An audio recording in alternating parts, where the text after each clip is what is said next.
Welcome to production of property गपशप। 3 सवालों का जवाब आज हम इस वीडियो में तलाश करेंगे इस बात को समझने के लिए कि पाकिस्तान के रियल एस्टेट सेक्टर की टैक्स रिलीफ के हवाले से जो बहुत उम्मीदें थी फेडरल बजट 2025-2026 से सिंस पिछले 6-7 माह से ही काफ़ी एंटिसिपेशन जो है वो बिल्डअप हो रही थी। क्या गवर्नमेंट ऑफ पाकिस्तान उस रिलीफ को एक्चुअली डिलीवर कर पाई या नहीं। In case you guys still don't know कि फाइनेंस बिल 2025-2026 में कौन से टैक्स मेजर्स प्रॉपर्टी ट्रांजैक्शंस के हवाले से गवर्नमेंट प्रपोज कर रही है, तो स्क्रीन पे हम आपको डिस्प्ले कर रहे हैं। छोटी मोटी कुछ और भी टैक्स के मेजर्स हैं, लेकिन दो प्रोमिनेंट मेजर्स हैं। सबसे पहला ये है कि जो बायर का विद होल्डिंग टैक्स है जो आप खरीदते वक्त पे करते हैं 236 के, उसको 3% से कम करके 1.5% पे जो है वो करने की तजवीज़ है। ऑन द फ्लिप साइड जो सेलर का विद होल्डिंग टैक्स है 236C जो आप बेचते वक्त अदा करते हैं उसको 3% से बढ़ा के 4.5% करने की तजवीज़ है for filer. On the other side जो फेडरल एक्साइज ड्यूटी है उसको कम्प्लीटली अबॉलिश स्ट्राइक डाउन करने की भी तजवीज़ फाइनेंस बिल 2025-2026 में मौजूद है। अब वो 3 सवाल क्या हैं, इमीडिएटली क्या होने वाला है। एंड यूज़र्स और इन्वेस्टर्स के लिए जो फ्लिपिंग करते हैं, शॉर्ट टर्म ट्रेडिंग करते हैं, बयाना करते हैं, उनके लिए क्या इंप्लीकेशन है। डेवलपर्स के लिए इस बजट में जो मेजर्स हैं टैक्स के हवाले से उनके लिए क्या इंप्लीकेशंस हैं। दूसरा सवाल ये है कि इस बजट के थ्रू लॉन्ग टर्म क्या असरात हम देखेंगे पाकिस्तान की प्रॉपर्टी मार्केट में। और तीसरा सवाल ये है कि ओवरऑल जो पाकिस्तान के पॉलिसी मेकर्स की तरफ से सिग्नल्स आ रहे हैं रियल एस्टेट के हवाले से कि क्या ट्रेजेक्ट्री होगी सेक्टर की आगे, उसको भी हम आज इस वीडियो में एड्रेस करेंगे।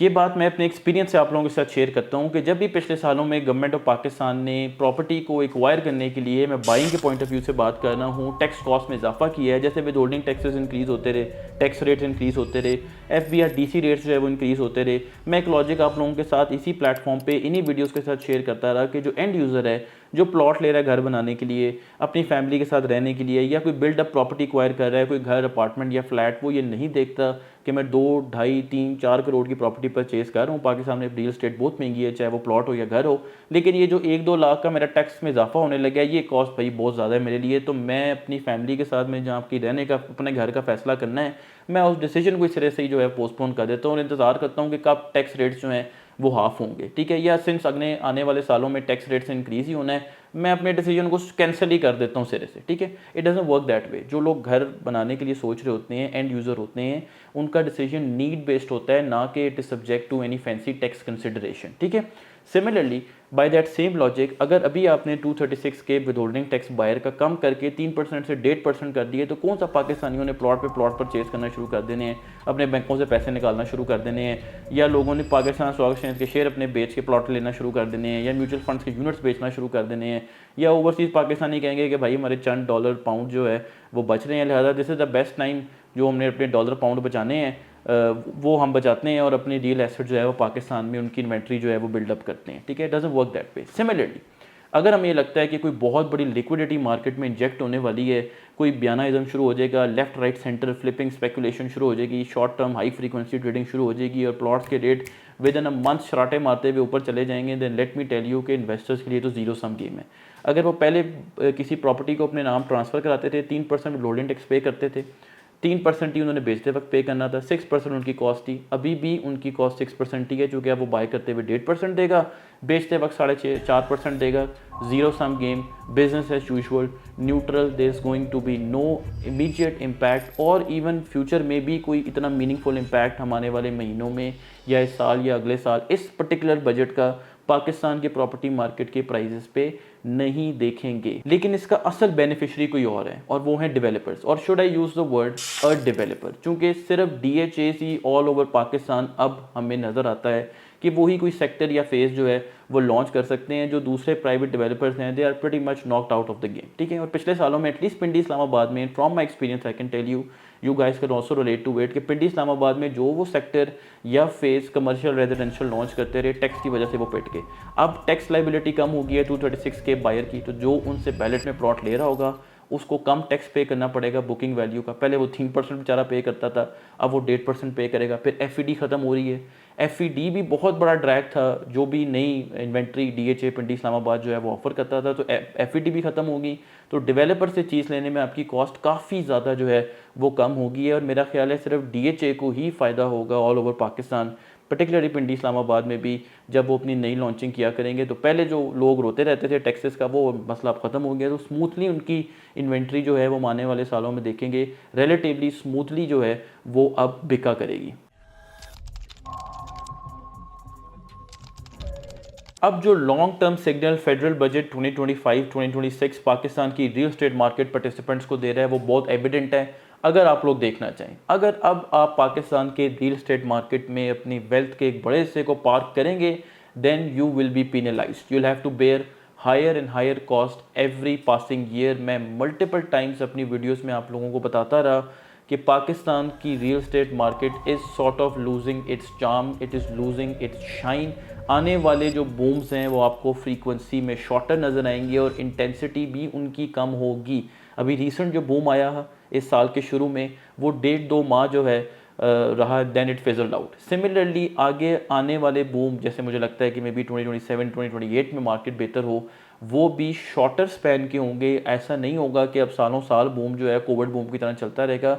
अब आपको कोई 6-7-8 माह वाले बूम जो हैं वो नज़र आया करेंगे and not everybody because of this high cost barrier will have the muscles और द पॉकेट्स डीप इनफ कि वो पाकिस्तान की प्रॉपर्टी में मार्केट में अपनी लिक्विडिटी लाए और फ्लिपिंग स्पेकुलेशन करे, चूँकि अब डिटेरेंस जो है वो बहुत बढ़ चुकी हुई है in terms of tax cost. ठीक है, और अभी तो FBR-DC रेट्स का इजाफा होने वाला इवेंट भी जो है हर साल जो आता है तकरीबन सितंबर, अक्टूबर, नवंबर इन महीनों में, ये इवेंट भी जो है वो भी आना है। FBR ने मल्टीपल टाइम्स कहा है कि जो मार्केट रेट्स और FBR-DC रेट्स का जो गैप है इसको हमने आहिस्ता आहिस्ता अब ब्रिज करना है। एंड आई एम एंटिसिपेटिंग कि मे बी दिल कम अ पॉइंट इन टाइम जब शायद FBR-DC रेट्स जो हैं वो सिरे से ही स्ट्राइक आउट हो जाएं और IMF भी जो है वो इनके ख़िलाफ़ है। और ये बजट क्लियर कट इंडिकेशन दे रहा है लॉन्ग टर्म में कि अब आप ये गेम नहीं खेल सकेंगे और आपको वो रिलेंटलेस इंक्रीज प्राइस में अब इतना ज़्यादा नहीं नज़र आया करेगा। इवन जो इस वक्त के करंट फाइनेंस मिनिस्टर हैं मोहम्मद औरंगज़ेब साहब, उन्होंने मल्टीपल टाइम्स इस बिज़नेस के अगेंस्ट अपनी अपोजिशन का जो है वो इजहार किया है। और इससे पहले जो मिफ्ता इस्माइल साहब थे उन्होंने भी बहुत ओपनली बहुत दफ़ा कहा है कि पाकिस्तान में ये जो एम्प्टी प्लॉट्स पड़े रहते हैं, ये unproductive inefficient utilization of funds है, इनको टैक्स करना चाहिए, इनको पिनलाइज करना चाहिए। और उन्हीं के दौर में section 7E deemed rental income tax जो है वो गवर्नमेंट ऑफ पाकिस्तान ने मुतारिफ़ कराया था। एंड बाय द वे उसको इस बजट में बिल्कुल भी स्ट्राइक आउट नहीं किया गया। और आप लोगों को ये शायद याद हो कि पिछले साल कैपिटल गेंस टैक्स जो हर साल होल्डिंग पीरियड जैसे इंक्रीज़ होता था आप लोगों का, उसके हिसाब से आपका कैपिटल गेंस टैक्स डिक्रीज़ होता था। लेकिन अब पिछले साल गवर्नमेंट ने इसको फ्लैट कर दिया कि आप 1 साल बाद बेचें, 100 साल बाद बेचें, 15% आपको CGT जो है वो पे करनी पड़ेगी as part of your income tax returns. बल्कि एक बात मुझे यहाँ कहनी चाहिए कि शुक्र है कि इन्होंने अभी फ़िलहाल इस बजट में जो रूमर्स थी कि 40% तक ये कर देंगे जो CGT रेट है वो इन्होंने नहीं किया। लेकिन वी नो दिस कि CGT रेट्स में भी वक्त के साथ जो है वो इजाफा होगा। इसीलिए मुझे जो पाकिस्तान की पॉलिसी ट्रेजेक्ट्री है रियल एस्टेट इंडस्ट्री के हवाले से वो भी मुझे आगे कोई इतनी कंड्यूसिव नज़र नहीं आती। जिस IMF के प्रोग्राम से भी हम गुजर रहे हैं, एक्सटेंडेड फंड्स फैसिलिटी, $7 बिलियन का ये प्रोग्राम है, ये लास्ट ईयर लेट सितंबर 2024 में उन्होंने अप्रूव किया था और ये 37 मंथ्स लॉन्ग है। अभी सिर्फ 9 मंथ्स गुजरे हैं, अभी बहुत सारा टाइम बाकी है। ये पहला बजट इस प्रोग्राम में रहते हुए उनकी सुपरविज़न में हमने प्रेजेंट किया है। वेल इससे पहले भी हमारा एक प्रोग्राम मिनी प्रोग्राम चल रहा था, वो भी उनकी सुपरविज़न में ही था। लेकिन अभी 2 बजट्स और हैं एटलीस्ट जो उनकी सुपरविज़न में जो है प्रेजेंट किए जाएंगे।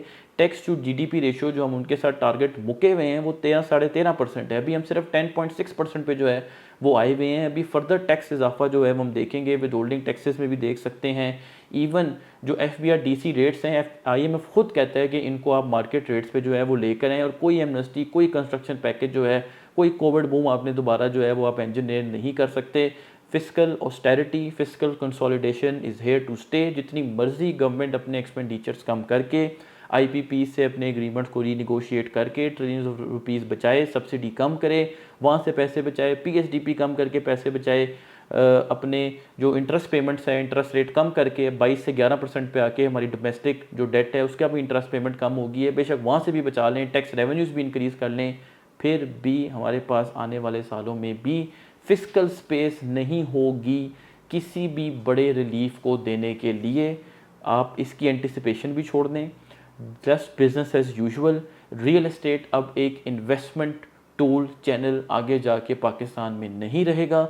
ये सिर्फ अब एक नीड बेस्ड इंडस्ट्री होगी जहाँ पे लोग अपने प्लाज़ा खड़ा करके रेंट कमाने के लिए प्लॉट लेंगे या अपना घर बनाने के लिए प्लॉट लेंगे या बिल्ट अप प्रॉपर्टी एक्वायर करेंगे। सिर्फ नीड बेस्ड यहाँ पे परचेजिंग अब फ्यूचर में हमें नज़र आएगी और उसी की बेस पे जो एक फंडामेंटल्स की बेस पे स्टेडी इंक्रीज प्राइस में नज़र आता है वो हम आगे आने वाले सालों में देखते रहेंगे। So this is what property गपशप thinks about Finance Bill 2025-2026. Let us know what you think in the comment box and do please consider subscribing our channel as well. Thank you very much.